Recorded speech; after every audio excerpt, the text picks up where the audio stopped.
everyone! I'm sure we all have heard that a great nation is a nation that values their heroes.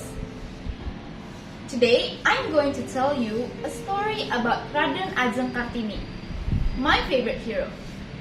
Before that, let me introduce myself. My name is Janice Aurelia and I'm a student from Maria Junior High School Padang. I'm here to participate in the storytelling competition held by SMA Don Bosco Padang.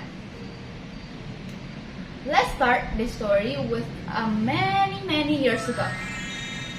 In 1879, April 21st, Kartini was born to Raden Adipati Mas Aryo Sosroningrat and M.A. Ngasira, a noble family in Jepara.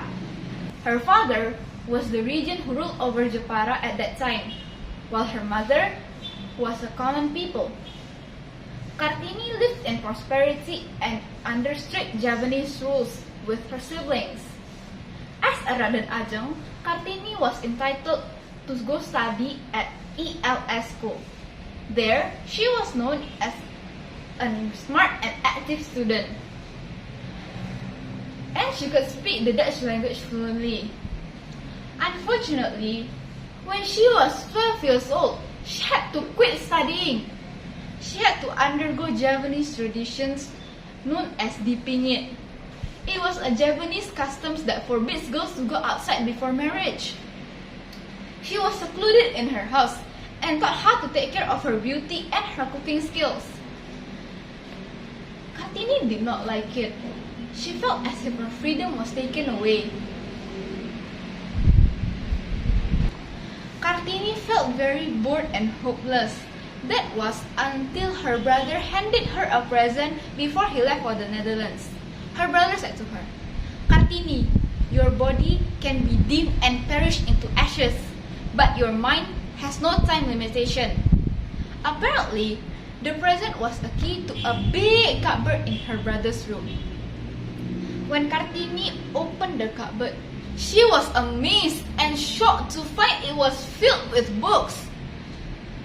Kartini felt very thankful to her brother and she started reading the books. From the readings, Kartini became interested in the progressive thinking of European women. She found a great difference between women's life in Indonesia at that time compared to the European women's. Women in Europe live in freedom and have the same equivalent position as men. Soon, it became her desire to help local women progress.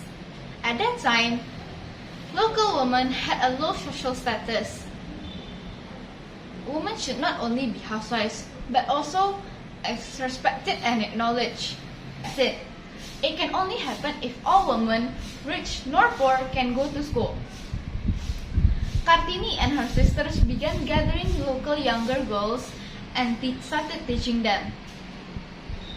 Kartini taught writing and reading. In the middle of these activities, she did not stop reading and wrote to her correspondents in the Netherlands. One of them was Rosa Abendanon, who strongly supported Kartini's idea. Kartini's writing was also published in Dutch women's magazine several times.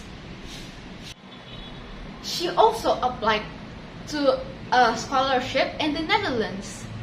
But before she can get an answer to her proposal, she was married to Raden Adipati Joyodiningrat, who was the regent of Rembang. Luckily, her husband understood Kartini's wish, and she was given freedom and support to build a school for women and the poor. Because of her perseverance, Kartini succeeded in building the first female school. It was named Sekolah Kartini. However, Kartini did not live a long life. She died at the age of 25, exactly 3 days after giving birth to her first and only son. Even though she had passed away, her spirits and brilliant ideas remained alive, and it inspired other women to have a better life. Later, Mr. Abendanon collected and published Kartini's writing into a book. It was entitled Habis Gelap Terbitlah Terang in Indonesian. It means from darkness to light. Although this story ends on quite a sad note, we can still take many lessons from Kartini. She was an icon of what we now know as women emancipation. She became many people's role model and motivation. Well, this was the story of Raden Ajeng Kartini. I hope you all learned something new today. Once again, I'm Janice Aurelia. Thank you.